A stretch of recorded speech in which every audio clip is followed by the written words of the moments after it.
சிவாஜி குடும்பத்தில் பார்த்தீங்கன்னா எப்போவுமே அடுப்பு எரிஞ்சுக்கிட்டே இருக்கும். பல வேலை பார்க்குறவங்க அங்கே இருந்திருக்கிறாங்க. சமையல்காரவங்க பல சமையல்காரங்க, பல செட்டிநாட்டிலேருந்து வந்த பல சமையல்காரர்கள். சிவாஜி கணேசன் ஐயா வந்து ருசியாக சாப்பிடக்கூடியவர். அதாவது நான்வெஜ் பிரிய. பல நேரங்களில் பார்த்தீங்கன்னா ஸ்டுடியோவில் பெரிய பெரிய கேரியர், இவ்வளோ பெரிய கேரியர் நான் கண்ணால் பார்த்துருக்கேன்.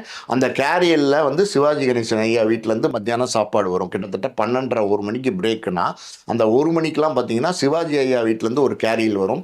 அந்த கேரியரில் பார்த்தீங்கன்னா இறாலேருந்து, மீன்லேருந்து, மட்டன் ஃப்ரைலேருந்து, மட்டன் குழம்பு, நல்லி எலும்பு குழம்பு, நெஞ்செலும்பு குழம்பு, இன்னும் என்னென்ன வெரைட்டிஸ் இருக்கோ, ஃபிஷ்ஷு, சிக்கனு, நாட்டுக்கோழி, நல்ல சமைச்ச ஒரு சூடான சாதம், ரசம், எல்லா ஐட்டங்களும் வரும் சார். கிட்டத்தட்ட வஞ்சிர மீன் வறுவல், சங்கரா மீன் வறுவல், இப்படி வந்து சிவாஜி ஐயா சாப்பாடு. சிவாஜி ஐயாவோட இன்னைக்கு நம்ம சாப்பிட போகிறோம்னா எல்லாரும் நாக்க தொங்க போட்டுட்டு சாப்பிடுவாங்க. அப்படி சுவையாக இருக்கும் அந்த சமையல். இந்த சமையல்லாம் பார்த்தீங்கன்னா கமலா அம்மாவுடைய மேற்பார்வையில் நடக்கும். அவங்க இத்தனை பேருக்கு சமைக்க முடியாது, மேற்பார்வையில் நடக்கும். இப்படி பண்ணுங்க, இது இந்த உப்பு போட்டுங்க, ஆனால் ரொம்ப டேஸ்ட்டாக இருக்கும். நிறைய பேர் பார்த்தீங்கன்னா சிவாஜி ஐயா சாப்பாடுன்னா விரும்பி சாப்பிட்ருக்காங்க. இன்னும் சொல்லப்போனால் அது பிரபு காலத்துலேயும் தொடர்ந்தது.